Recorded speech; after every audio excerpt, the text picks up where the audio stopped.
Another brick fan here with LEGO Harry Potter, The Rise of Voldemort. This is a brand new set for 2019 that was released in August. Let's take a closer look.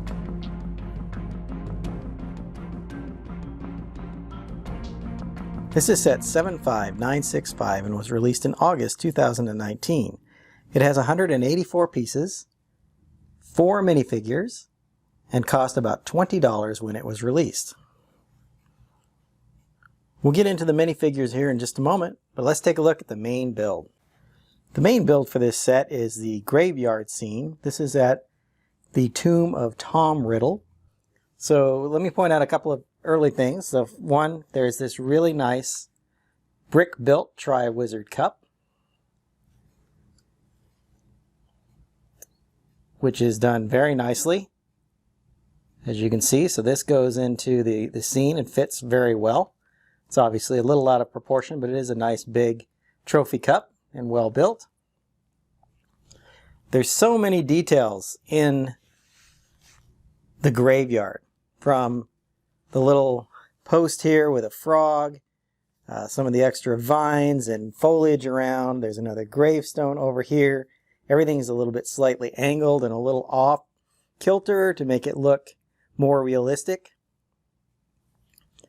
There's actually a play feature here, so you can open this up here and move this. So this simulates Lord Voldemort rising after the spell is complete. So you put Voldemort here on this piece. He folds back down underneath, and then that closes down, and then you push this button here, and he comes up out of the ground resurrected. Another nice detail they have in here is this little cauldron. See if we can get all of the pieces that are in here. So it contains all of the pieces that were components of the spell. So we'll start with the bone of the father, blood of the enemy, so a drop of blood, it's represented here. Flesh of the servant, where Peter Pettigrew cuts off his own hand, represented by this here. And then there's a really nice piece here representing Lord Voldemort in his weakened condition, all wrapped up in a blanket. And of course that goes into the cauldron. And as when you do all of that, once again you can put the full Voldemort on little action feature and pop him up out of the ground as being resurrected.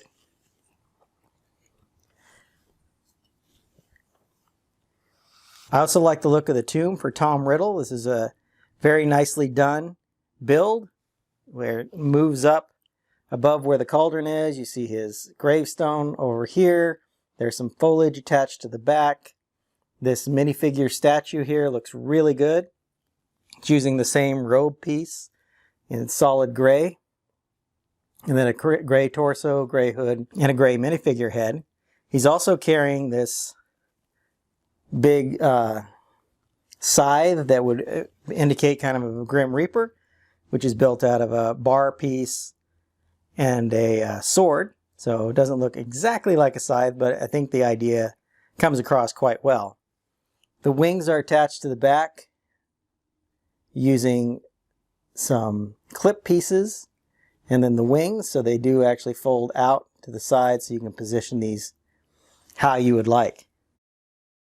Very nice set. Simple build, but it has an awful lot of little details in it that make it a really nice graveyard scene, and I think they capture a lot of the elements from the movie. Let's take a look at the minifigures now. This set comes with 4 minifigures, including Harry Potter, Peter Pettigrew, aka Wormtail, Lord Voldemort, and a Death Eater. Harry Potter, of course, is on the left-hand side, and I like the fact that since this is year 4 at Hogwarts, he's actually got those new 3/4 height legs, so he does bend. Even though they are slightly shorter, you can just barely tell that he's slightly shorter than the actual full-size minifigure legs, like you see here on Peter Pettigrew.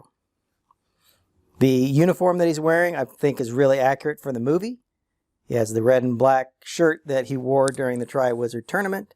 No printing on the legs. He does have his distinctive lightning scar and the newer hair mold for Harry. Peter Pettigrew, a couple of nice things. I think that the suit that he's wearing is done really nicely.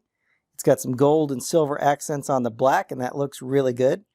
And honestly, the little flesh color there right at his neck is actually a pretty good color match. So sometimes when Lego prints against a darker background, it doesn't always look good, but I think that little tiny patch is just opaque enough to keep it consistent and look good.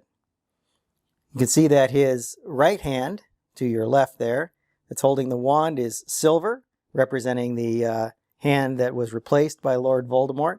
So I thought that was a nice little touch, and he has the knife that he used to cut his hand. So that, again, good accessories, really interesting facial expression on Peter here. He's got the kind of the buck teeth because he's been a rat for so long. He's got the eyebrows and the expressive lines on his face. Moving around these figures,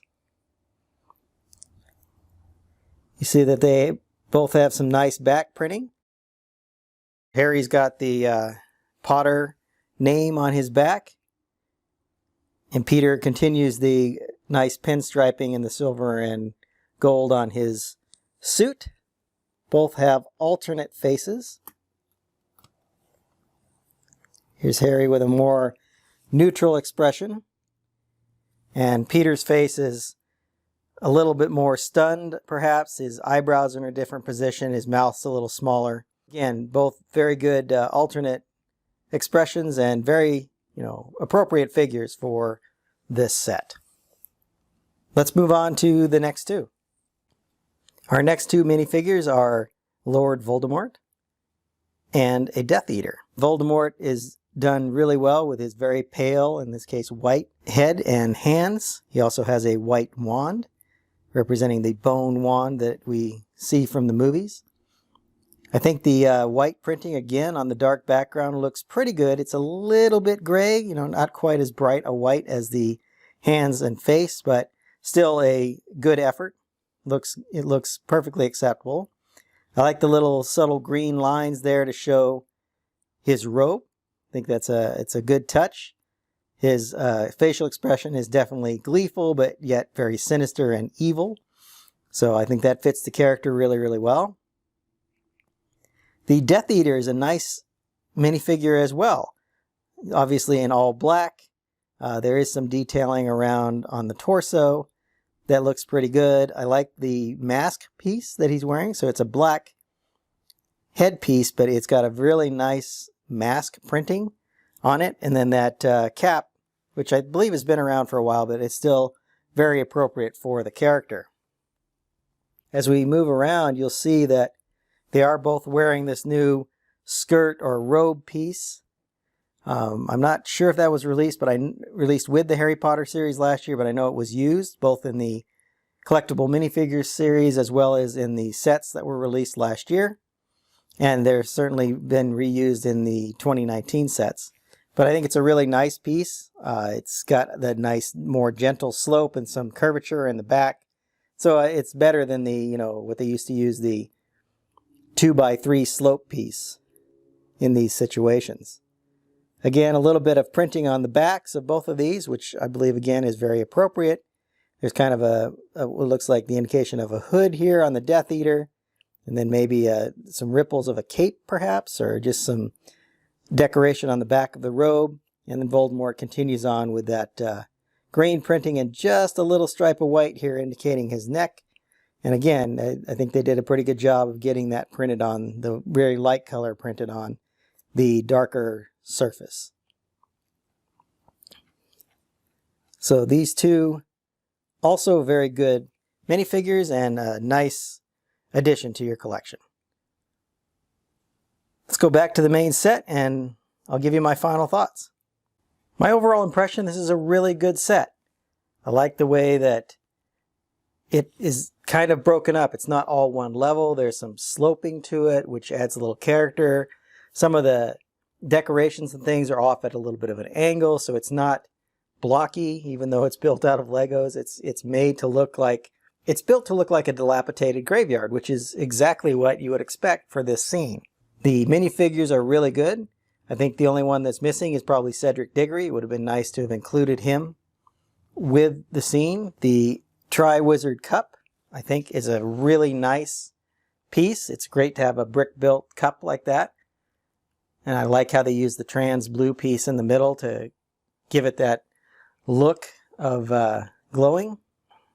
With a piece count at 184 pieces, this was just over the 10 cents a piece, which most people think of as a good value. But to me, with the 4, really 5 minifigures, because the statue in the back is essentially a minifigure, it just doesn't have any decoration on it. But with those, and then really for being a licensed set, I think it's still a really good value. If you enjoyed my thoughts on this Harry Potter set, there's one more Harry Potter set that came out this August, and that is the Beauxbaton carriage arrival at Hogwarts, which I will be reviewing very soon. Until then, happy building! If you enjoyed this video, hit that like button. And if you'd like to see more of my content, please subscribe and hit the bell button to be alerted when I post new videos.